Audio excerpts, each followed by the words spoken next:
C'est comme si que j'avais vu la Terre, mais vraiment, tout son début. À sa Et naissance, sa création? voilà, comme si que alors beaucoup de vapeur. C'est comme si qu'il y avait des énergies qui circulaient là. Mais telle que je la vois là, c'est vraiment à son tout début. Alors quel lien, quel rapport là pour le moment, je Alors, n'ai pas de rapport. alors, je te laisse prendre les informations et je vais demander à Marie-Noël si elle en a.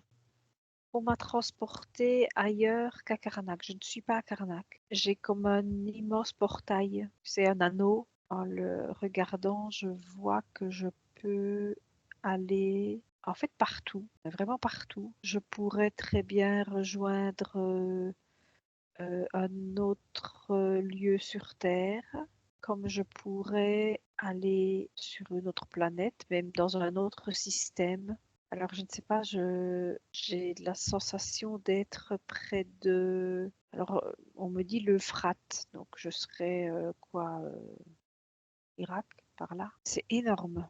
Non, du coup, depuis Karnak, ça te fait atterrir là-bas, c'est ça? Oui, c'est vraiment comme... c'est un énorme portail. Alors que à Karnak, il y en a un, mais qui est plus petit. Oui, il est plus petit, mais aussi à Karnak, je vais le dire comme ça, c'est une autre technologie. À Karnak, c'est une autre technologie que celle où tu es. Ok. C'est celle que je vois, que j'ai devant moi, oui. D'accord. Et qu'est-ce qu'on veut t'expliquer alors? Qu'est-ce que ça veut dire? En fait, que tout ça provient de la même époque ou pratiquement, mais avec des évolutions. Tout n'était pas égal. Ça me fait penser, je ne sais pas, c'est comme si à Karnak, on était avec le téléphone, encore avec la prise, tu vois. Que de l'autre côté, là où je suis, on aurait le mobile, quoi. À la base, on peut dire que c'est plus ou moins la même chose, mais c'est vachement plus évolué ce que je viens de voir là, près de l'Euphrate. Donc le lien qu'il y a entre les deux, c'est juste que c'est une évolution. Oui, oui, à Karnak, ça précède. C'est plus évolué, c'est plus technologique, c'est plus puissant là-bas. Mais c'est la même chose. Parce que, en fait, c'est comme si tous ces monuments-là ont été enseignés aux humains par par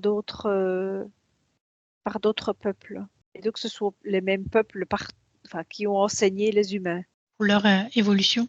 pour leur évolution, pour équilibrer la Terre, comme dit. Comme si la Terre était instable.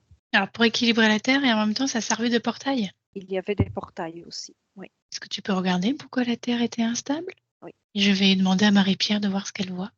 Marie-Pierre? À un moment donné, au tout début, je voyais j'avais l'impression que c'était des trous noirs en fait, tu sais. Quand Marie-Noël a parlé de portail, c'était plus cohérent en fait. Alors par rapport à ce que tu m'as dit là, de regarder là, par rapport à la Terre, alors ces énergies là, de la scène que j'ai là, elles sont un peu légèrement roses, un espèce de rose très clair. Et c'est comme si que, en fait, la conscience de ces énergies là, que les tout premiers hommes ont eu pour créer ces menhirs en fait. Ça leur a donné j'ai envie de dire, cette intelligence en fait, pour les créer. D'accord. Donc j'ai vu un homme, il ressemble un peu au mage que j'ai vu en fait. Mhm. Et c'est comme si qu'il était en train de travailler en fait. Alors, tu vois, je parlais du cœur là, tout début, bah tu vois là, j'entends plus le cœur battre, mais en fait c'est comme si que ça me disait qu'ils avaient la connaissance du cœur, en fait, cette sagesse de cette connaissance-là, en fait, une conscience tellement élevée que c'est ce qui leur a permis de créer ça. Alors je vois cet homme-là, donc je crois qu'il a un rapport avec ça. Je le vois sur un espèce de, comme sur un chariot, mais il travaille, il s'active à ça, mais comment dire? Je le vois très terre à terre, en fait, c'est bizarre. Il s'active à quoi? À faire, à tailler les menhirs? À les situer Oui, sur... il est sur un site. Il est comme un scientifique, en fait. Comme si qu'il est en train je le vois alors par ma perception, comme si qu'il est en train de travailler sur ça, sur un rocher, en fait. Il prend des notes. Je le vois avec son espèce c'est comme une charrette, en fait, et il prend des notes. Mais je le vois grand, très grand. Tu le vois plus grand que nous. Mm. Alors je te laisse prendre toutes les informations sur ton écran d'exploration d'informations. Et on va aller demander à Marie-Noël, du coup, pourquoi la Terre était en déséquilibre. Je ne sais pas trop. On m'a montré le soleil. En fait, on me montre les alignements au moment des solstices ou équinoxes, enfin bon, avec l'alignement du soleil dessus. Je ne comprends pas encore trop bien. C'est tout juste, hein. Donc je veux dire, l'alignement est parfait. Mhm. Donc j'imagine que c'était au moment de la création, que ce soit aussi parfait. Et à un moment, il y a eu un déséquilibre à quelque part au niveau d'un astre. Et du coup, peut-être qu'ils ont dû repositionner différemment. Ce serait plutôt que les menhirs ont été placés dans ces axes-là parce que à ce moment-là, c'était déjà réparé, Mhm. c'était réaligné si tu veux. D'accord. Et c'était une manière de surveiller, de vérifier si les choses ne bougeaient pas. D'accord. Apparemment, Ok. ça a l'air d'être quelque chose d'hyper important pour eux. L'équilibre.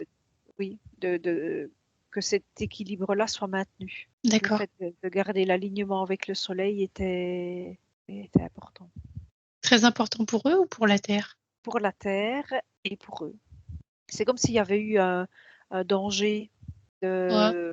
oui, un danger je sais pas, de disparition, de bascule, d'un très gros problème. Ça me donne la sensation que les terres auraient pu être vraiment déchirées. Pas je sais pas, que la terre, le sol S'ouvrant d'eux. ben non, mais bien plus que ça. Mhm. Vraiment que le déséquilibre fasse, je ne sais pas, comme des tremblements de terre ou ce genre de choses, tu vois, qu'il y ait des failles partout. Il y avait ça aussi dans leur construction. C'est spécifique à toute cette partie celte et tout ça. Vraiment, ben, pas tout ça, toute cette partie celte. Parce que tout d'un coup, on me montre vraiment l'Europe, quoi. Mhm. Ça, c'est lié au menhir, c'est spécifique par rapport à essayer de trouver un équilibre et que des tremblements de terre, raz-de-marée, tout ça n'ait pas lieu. Il y a de ça aussi comme si c'est des points d'acupuncture, tu vois. Donc tu es pas au début de la Terre alors? Pour toi, les menhirs n'ont pas été posés à la création de la Terre, mais ils ont été posés à cause d'un déséquilibre et pour l'harmoniser et puis pour vérifier que ça tienne, ils ont posé les menhirs. C'est ça que tu expliques? Oui, oui, mais c'était un tout petit peu après le changement d'atmosphère ou quelque chose comme ça. Mhm. Marie-Pierre, tu peux vérifier ou tu peux dire les informations que tu as eues et puis après rejoindre ce que voit Marie-Pierre? Marie-Noël. En fait, donc tu m'as dit de regarder, moi j'ai Ouais. essayé d'avancer. Oui, je rejoins Marie-Noël parce que c'est comme si que, donc, je parlais de cette énergie que ces êtres avaient au tout début, là, qui leur ont permis de créer. Et en faisant avancer, ça m'a mis, tout à l'heure, je parlais de ce que je croyais être un trou noir, là. Et au final, c'était pas un trou noir, c'était ce que disait Marie-Noël, Un des portail. portes, un portail. Et c'est comme si que cette connaissance-là, enfin cette conscience-là qu'ils ont récupérée au tout début, ça a fait d'eux des êtres qui, au fur et à mesure du temps, ont commencé à... c'est comme si que ils avaient cette faculté de travailler le temps, en fait. Comme si qu'ils pouvaient se retrouver d'un point à l'autre très facilement. C'est vraiment cette faculté, au fur et à mesure j'ai pas envie de dire de leur création, mais au fur et à mesure de leur évolution. Ils étaient arrivés à un moment de leur corps humain de pouvoir faire ces choses-là, c'est-à-dire passer d'un univers à un autre ou Mhm. d'un portail à un autre. Et cette connaissance-là qu'ils avaient faisait que un peu partout, ils avaient la possibilité de créer ça. Mais ils étaient très grands en fait. C'est comme si qu'à chaque endroit de la planète, il y avait Mhm. ces êtres-là, très grands. Ils avaient cette possibilité de passer de portail en portail, mais Au départ, c'est vraiment cette énergie-là de tout début qui a fait d'eux ce qu'ils sont devenus au summum de ce que l'être était, en fait. Je parle de alors au summum à partir du moment où on parle de l'homme physique. Avant l'homme physique, ils étaient, plus éthérés, on va dire et c'est justement c'est ce côté éthéré là que je voyais peut-être rose, qui leur a donné cette intelligence qu'ils avaient. Ils ont commencé à travailler la science, l'univers, les étoiles, qui leur a mené à créer ces méganites. Tu validais, Marie-Noël? Oui. Une fois qu'ils ont obtenu cette connaissance-là, à un moment donné, ça m'a amené à tu vois, le Stone Age là? Mhm. Ça m'a ramené à ça, en fait et effectivement, ça parlait du solstice dont parlait, Marie-Noël tout à l'heure. C'est comme si que ces êtres-là, Les équinoxes. sur Je crois que c'était ouais, ça les que disait équinoxes, voilà, Marie-Noël. c'est ça et c'est comme si que ces êtres-là, on va dire à partir du moment où ils ont commencé à avoir de la chair humaine, enfin, commencé à être, des humains et Plus marcher sur dense. terre. Pardon? À être plus dense. Voilà, ils ont pu profiter de cette énergie-là, quoi et ils se sont effectivement rendus compte, par rapport à la science, hein, qu'ils étudiaient beaucoup, ils se sont rendus compte qu'il y avait un certain, comme un certain déséquilibre, comme c'est ce que disait Marie-Noël d'ailleurs. D'accord. Ce qui les a amenés à chaque, coin de la terre, de la planète là, à commencer à travailler sur ça, quoi. Mais ils avaient la science pour pouvoir les créer, hein. Et ils étaient très grands aussi, hein, ça j'insiste là-dessus, donc Tu vois, comme des géants. voilà, c'est ça. Marie-Noël? Je disais tout à l'heure qu'il y a différentes étapes par rapport dans le monde, tu vois, avec des endroits qui sont plus technologiques, plus avancés que d'autres. Ils ont mis en place, c'était le principe de Karnak est un, on va dire, quand je vois d'autres, parce qu'on m'en montre d'autres, mais ils sont adaptés à chaque lieu. Donc chaque site, chaque lieu énergétique. Oui, parce que apparemment chaque site avait ses propres vibrations pour l'équilibre général et donc eux, sachant ça, ont adapté leur technologie, on va dire, leur technologie de pierre et enfin de pierre, de cristaux et tout ça. Et au fur et à mesure du temps, quand on voit du côté de Karnak, Karnak, en fait, ça a pris une bonne partie de l'Europe quand même, hein. Quand on va plus loin et plus tard dans le temps, ils n'ont plus besoin de faire des constructions aussi grandes. Parce que même je vois on me les montre tout le temps en bout de ligne, les Pyrénées, les Les pyramides. pyramides. Il y a un lien. C'est une autre évolution des menhirs, les pyramides. Et c'est un lien. On me dit que ce n'est pas tout à fait l'évolution des menhirs. Donc les menhirs sont là avant les pyramides. Oui, ils sont là avant, les pyramides sont à la suite. Je les vois au bout de la ligne du temps de ces êtres-là. Ah d'accord, ça a changé de civilisation. Après, mais les pyramides, c'est en faux partie, hein. Mais c'est Non. le bout. Après, ça a changé. Après Une autre que les pyramides civilisation. ont été désactivées, on est passé à autre chose. Mais les pyramides en font partie. Donc tu avais dit qu'ils avaient été désactivés parce que les hommes avaient baissé en conscience. Du coup, ça voudrait dire quoi? Que les hommes ont baissé en conscience et du coup, une autre civilisation est venue avec les pyramides. Non, c'est pas ça. C'est que sur la ligne du temps, au bout de la ligne du temps, tu as les pyramides, mais ça fait partie de la même ligne de temps, construite par les mêmes personnes. Les pyramides ne sont pas un changement, c'est une évolution. Les pyramides ne sont pas, ont été construites par les mêmes êtres. C'est après une nouvelle civilisation. Une nouvelle civilisation est venue après la désactivation des pyramides. Marie-Pierre, tu vois la même chose? Concernant les pyramides, moi, ça m'a carrément dit que c'est des mégalithes aussi. Comme si que la symbolique, c'est-à-dire reliée à l'univers, elle est là, mais c'est pas du tout pour la même chose en fait. Les pyramides, c'est comme si que là, c'est vraiment des constructions que l'homme doit savoir que il fut un temps, ils ont été capables de créer ça. Alors que les mégalithes, c'est pas du tout ça. Les mégalithes, c'est vraiment une utilité pour l'être humain par rapport à la planète. Je dis pas que les pyramides, c'était pas une utilité, hein, mais les pyramides, c'est vraiment plus, je vais dire le mot éducatif. C'est plus montrer que l'être humain a su faire des monuments beaux comme ça. Les mégalithes, c'est vraiment par rapport au solstice dont parlait Marie-Noël. Tu vois, il y a vraiment une urgence, on va dire.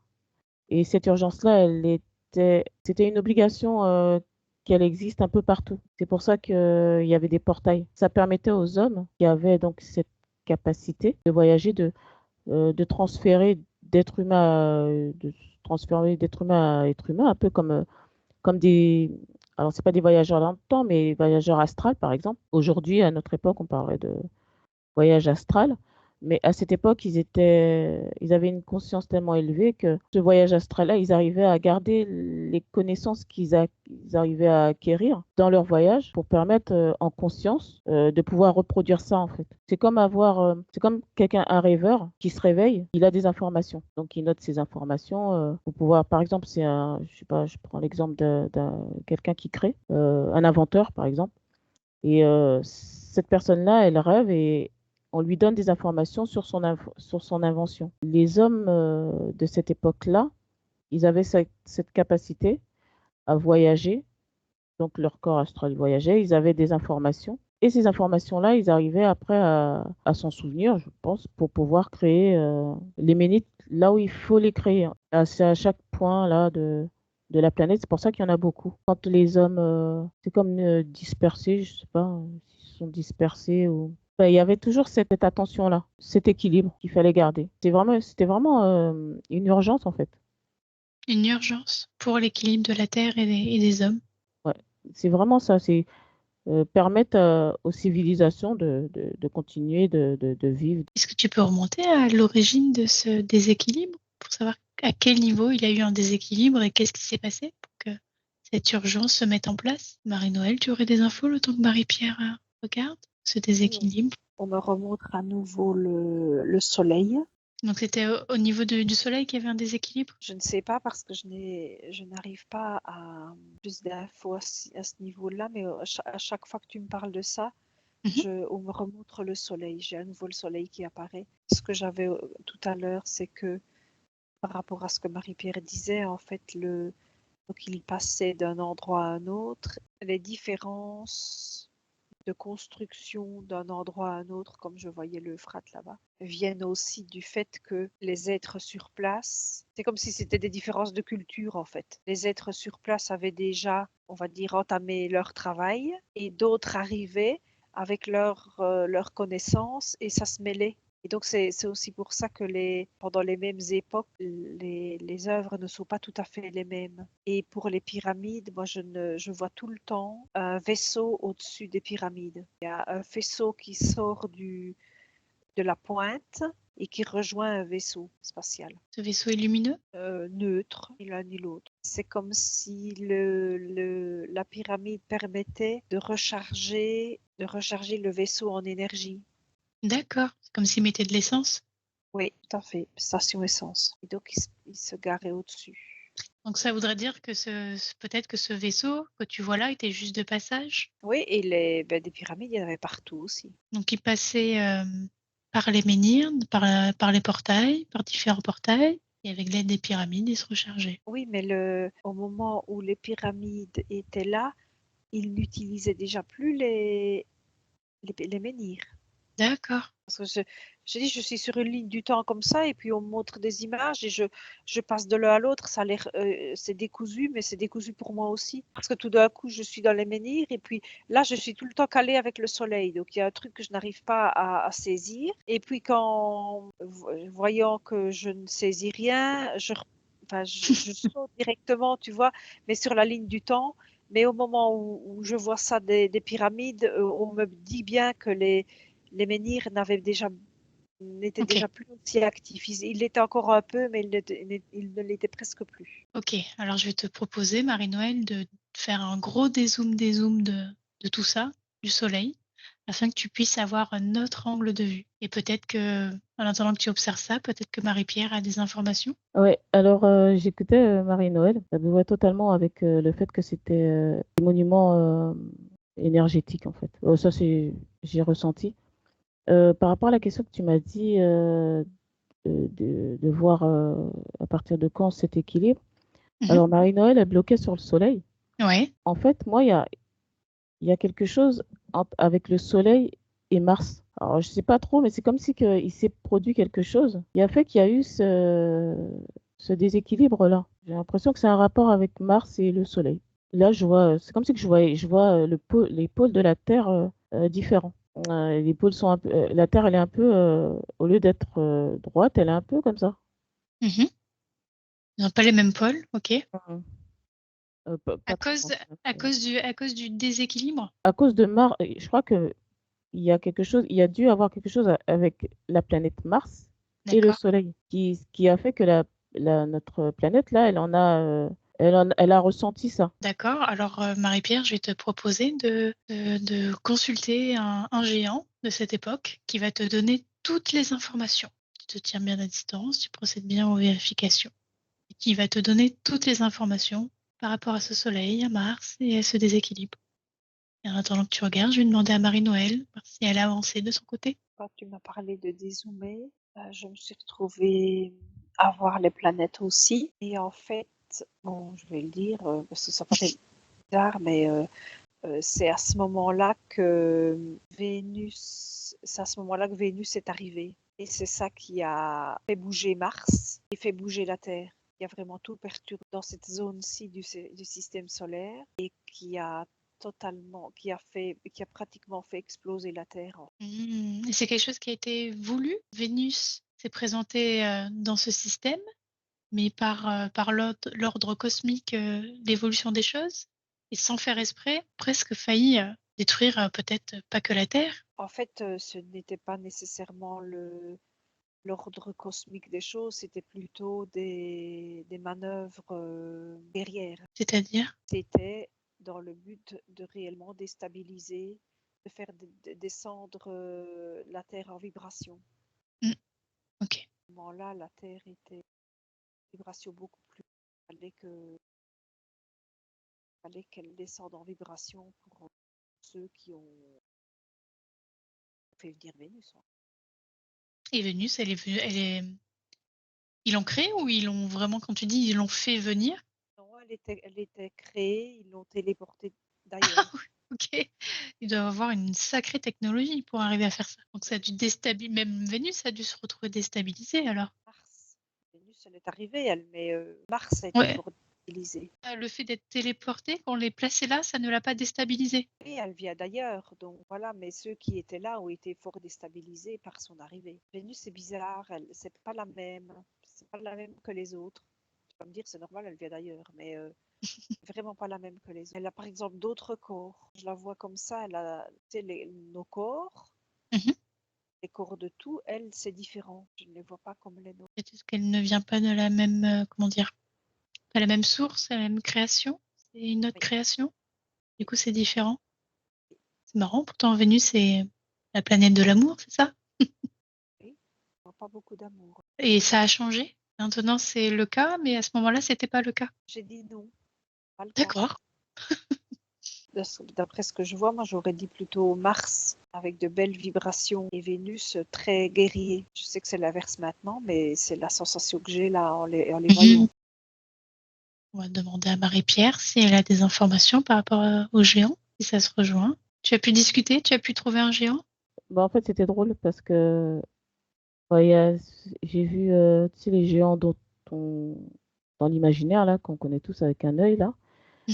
Il y en avait un autre, c'est comme si qu'ils se battaient en fait pour. Ça m'a fait sourire. Pour te Euh, parler? ouais. Donc le personnage là, ce qui m'explique, c'est beaucoup l'énergie. C'est comme si qu'ils avaient une forte connaissance, tu sais, pour tout ce qui est lévitation en fait. Ils avaient un fort ressenti au niveau de l'énergie et c'est très vite qu'ils se sont rendus compte en fait qu'il y avait quelque chose qui n'allait pas Oui. vis-à-vis de la Ok. planète en fait. C'est Mhm. vraiment énergétiquement en fait. Ils l'ont senti en eux, ils l'ont Ouais, ressenti dans leur corps. Ok. ouais. En fait, ça me ramène à cette même énergie que j'ai vue au tout, tout, tout début, là, la planète vraiment, personne n'y habitait, quoi, et tout était chaleur. Il y avait cette énergie éthérée, là, qui était là. Et ça me ramène vraiment à ça, c'est-à-dire qu'ils avaient vraiment cette énergie-là en eux qui Mhm. leur permettait de vraiment de ressentir tout très vite, instantanément, quoi. Ils étaient reliés à la Terre, à Ouais. Gaïa, Voilà, vibration. voilà, il y avait une grande reliance, en fait. Et cette déstabilisation-là dont parle Marie-Noël, c'est ce qui les a, comment dire? C'est pour ça que je parlais d'urgence, en fait. Ayant ressenti ça, ils se sont trouvés dans l'urgence de trouver une solution pour permettre justement à rééquilibrer, en tout cas l'axe, je sais pas, de la planète, en fait. Et ils ont fait appel à d'autres civilisations pour les aider En fait, il me parlait de, c'est ce que disait Marie-Noël à un moment donné, c'est naturellement qu'ils se sont, dispersés, en fait. Ils se sont dispersés, mais comme, je le disais tout à l'heure, ils avaient les informations par rapport à leur connaissance de tout ce qui est lévitation, tout ce qui est, pouvoir voyager d'un lieu, se retrouver d'un lieu à un autre, ils avaient toutes ces connaissances-là, en fait. Oui. Et ils étudiaient beaucoup, beaucoup le ciel. Ils avaient beaucoup d'informations concernant les planètes. Ils avaient aussi cette, faculté de communiquer, télépathiquement. Un peu ce qu'on fait là, mais en puissance, 1 000 000 000. Oui, ils étaient reliés à la source, à la Terre, Voilà, et ils pouvaient avoir les informations, instantanément, en direct on peut live. dire, ouais, on peut dire en voyageant, mais c'est, heu, c'est comme ça que nous, on le verrait aujourd'hui. Et donc, ce géant a confirmé la théorie de Marie-Noël suite à l'arrivée de Vénus, qui a été placée là pour déstabiliser la Oui. Terre. Oui, il y a vraiment eu ce mouvement-là à l'arrivée de Vénus, mais c'est comme si que c'était pas Vénus, quoi. Vénus, la planète dont on parle aujourd'hui, en fait. Mhm. Qu'est-ce qui s'est passé alors? Ouais, c'est comme si que c'était un astre, sans être un astre, en fait. Comme, un mirage, ou je sais pas, ou quelque chose qui n'avait rien à faire là, en fait. Voilà, c'est comme ça que je Tu le perçois. Marie-Noël, tu vois quelque chose? En fait, quand Marie-Pierre a parlé des astres, je me suis positionnée pour regarder le ciel comme eux le regardaient. Oui, ok. Tout était plus brillant. C'est comme si ils étaient plus proches, les étoiles étaient plus proches, ou je ne sais pas, mais il y a quelque chose dans le ciel qui était différent à ce moment-là. Les planètes, on les voyait bien. Mhm. Moi, comment là, je regarde Mars, je vois Mars, je ne vois pas un petit point Lumineux. oui, comme nous, on le voit maintenant. C'est comme s'ils étaient, ces planètes-là et les étoiles étaient plus proches ou bien plus visibles. Alors, je ne comprends pas ce qui a changé par rapport à maintenant, mais là, le ciel était différent. Enfin, je veux dire, si je regarde la constellation d'Orion, elle est là. Mhm. Comme elle l'est maintenant, les planètes enfin, les étoiles sont organisées de la même manière. On voit les étoiles, on ne voit pas seulement un point brillant. Alors je ne sais pas ce qui a changé par rapport à nous. En fait, si on y regarde comme ça, tout est à peu près au même endroit et tout est différent. Oui, parce que pourtant l'alignement colle toujours avec l'alignement des menhirs. Et à peu de choses près, tout est à la même place. Mais je te dis, je vois Mars, je ne vois pas un point brillant, je vois Mars, Ok. je vois Saturne et je vois les anneaux. Je les vois comme si actuellement, je ne sais pas, j'étais dans un vaisseau spatial, quoi, tu vois. Les images qu'on nous envoie de la NASA. On les voit, je vois Jupiter, je vois vraiment Jupiter. Et il y a quelque chose qui a changé à ce niveau-là. Et pourtant, je dis, c'est à peu près au même endroit. Alors, est-ce que c'est parce que tu te situes, tu as dit que tu te positionnais comme eux pour regarder le ciel? Est-ce que c'est parce que c'est comme si tu étais eux, avec leurs facultés à eux, leurs connaissances, leurs ressentis, leurs hautes vibrations? On me dit non, c'est ce qu'on pouvait voir à ce moment-là. D'accord. Est-ce que quelqu'un peut te donner l'information de pourquoi aujourd'hui, en 2025, quand on regarde le ciel, on ne voit pas la même chose que autrefois, que ce que là tu vois? Alors, directement, on me montre comme un voile entre. En fait, à cette époque-là, ce voile-là n'existait pas. Donc, il y a un voile a été posé à un moment donné entre nous et l'espace, ce qui déforme la vision. Et eux voyaient le ciel tel qu'il était, alors que nous, actuellement, on ne le voit plus tel qu'il est. Il est déformé par un voile. Et eux voyaient très bien les mouvements. Et quand ça ça me fait penser à ce que Marie-Pierre disait quand elle a parlé d'urgence. C'est que eux ont vu Vénus arriver. Et c'est pour ça qu'ils ont vu l'urgence. Ils ont eu le temps de manœuvrer avant l'arrivée de Vénus. Oh, mais en vitesse, oui. Ils l'ont vu arriver Ils l'ont ressenti dans leur corps. aussi, mais ils l'ont vu. Hmm. Ils l'ont vraiment vu. Oui, oui. De leurs yeux, mais ils ont senti, si je suis là, ils ont senti d'abord les vibrations. Tu vois, c'est comme, je sais pas moi, tu es au bord d'une route et puis tout d'un coup, tu Ça entends tremble. un camion arriver au loin, un énorme camion qui fait tout vibrer. C'est un peu ça. Et donc, ils ont senti les vibrations et à un moment donné, ils ont vu Vénus arriver, comme on pourrait voir le camion arriver. Et au moment où ils ont senti les vibrations, ils ont bien compris que là, Il y avait urgence. oui, C'était pas normal. oui. Marie-Pierre. Oh, quand Marie-Noël a parlé du voile, là, ça m'a mis un plateau de verre. C'est comme si que... Tu sais, quand tu vois à travers un verre déformé. Ok. ça. Et ça rejoint tout complètement ce que disait Marie-Noël, en fait. C'est comme si qu'à l'arrivée de Vénus, là, il y a eu ouais, cette espèce de plateau de verre qui a tout chamboulé, en fait. Enfin, légèrement, mais suffisamment pour, voilà, pour que On on ne puisse perçoit plus le ciel, tel qu'il est et surtout l'origine du ciel. Ouais. voilà, tel qu'il est, et surtout que ces hommes-là, à l'origine, puissaient faire le nécessaire pour que limite la planète elle soit encore là, quoi. Ça me dit pas qu'elle allait disparaître, mais la manière dont ils ont procédé, c'est un peu l'idée, quoi. Ils ont eu peur. Donc du coup, est-ce que est-ce que vous avez vu Mars et le Soleil, la Terre, il n'y a pas que la Terre qui a été impactée par l'arrivée de Vénus. Ah non, non, non, il n'y a Tout pas le que monde- Et tout le monde a fait le nécessaire pour équilibrer. Alors tout le monde, je sais pas, mais en tout cas, les habitants sur la Terre, eux, ils ont fait ce qu'il fallait. C'est quelque chose que vous avez déjà entendu à quelque part, ça, là, ce que vous voyez, ou c'est nouveau pour vous? Ouais, non, moi j'ai vraiment entendu. Et Ouais, toi, non, moi, j'ai Marie-Noël? vraiment entendu ça. Moi, j'avais entendu que Vénus était arrivée. Ça, oui, mais pas le reste. Pas le voile, pas tout ça. Pas je veux dire le plafond de verre, comme dirait Marie-Pierre, parce que c'est plus juste que voile. Mars, je sais que voilà, ils habitent pas, enfin, que la planète elle est morte, mais je sais pas à quel moment ça s'est produit, quoi. En fait, ça pourrait même expliquer les raisons pour lesquelles elle est morte et pas la planète Terre, en fait. Alors, elle est morte sur notre plan à nous, mais sur Ouais. notre dimension, elle doit être Voilà, toujours donc en là.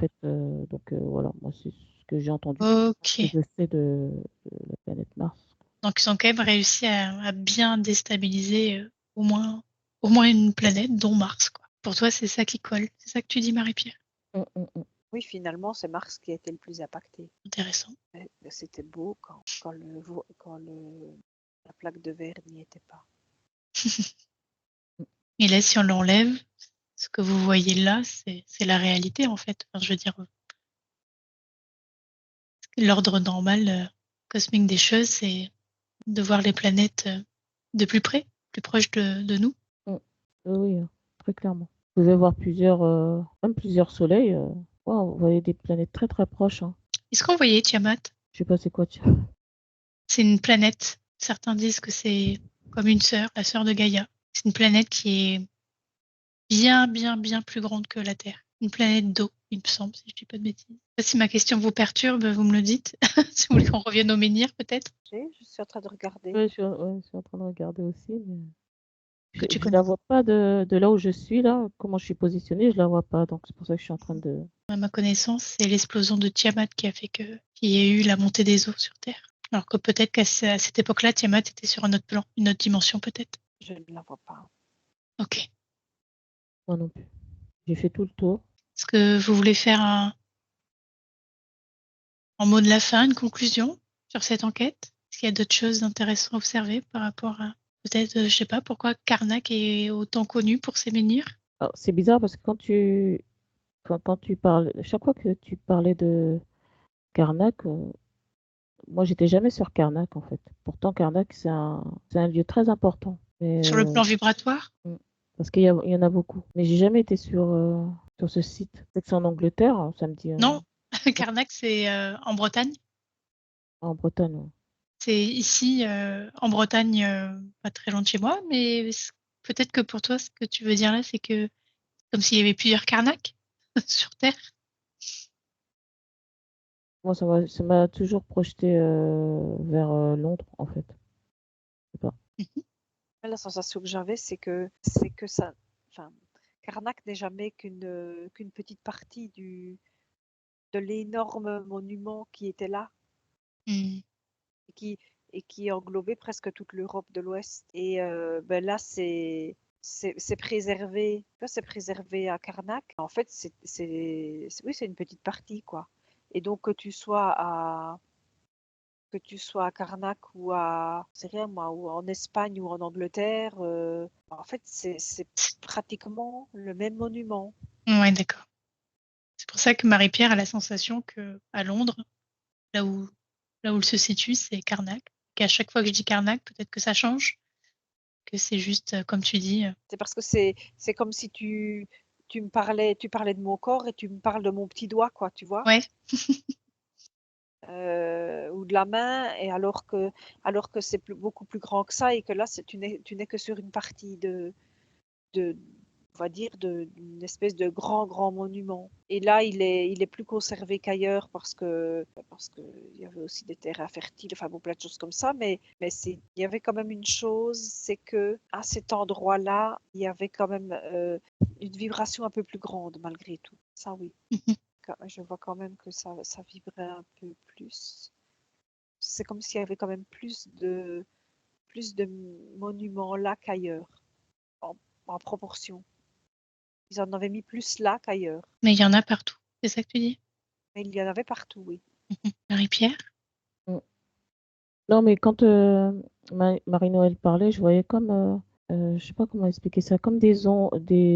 C'est un réseau. Ouais, c'est comme des ondes, en fait. Tu vois, quand tu lances une pierre dans l'eau, ben, c'est la même chose, mais dans l'air. Quand elle parlait de Karnak, là, c'est comme ça. Et tous les menhirs, et je dis bien tous les menhirs étaient reliés entre eux. Tous en Angleterre. Ceux d'Angleterre étaient reliés avec ceux de France, ceux d'Espagne et de tous ceux de la France, quoi. Donc euh, tout ça formait un tout, Mhm. comme un maillage. Un lien. Est-ce que pour vous, il y a d'autres choses à voir ou on a fait le tour? Je trouve qu'il y a encore plein de choses à voir. Parce qu'on pourrait refaire 10 Une autre? enquêtes. Ouais. Alors, on va peut-être s'arrêter là pour celle-ci et reprendre sur une. Tu dis 10 enquêtes, bah, sur une suite, peut-être? Oui.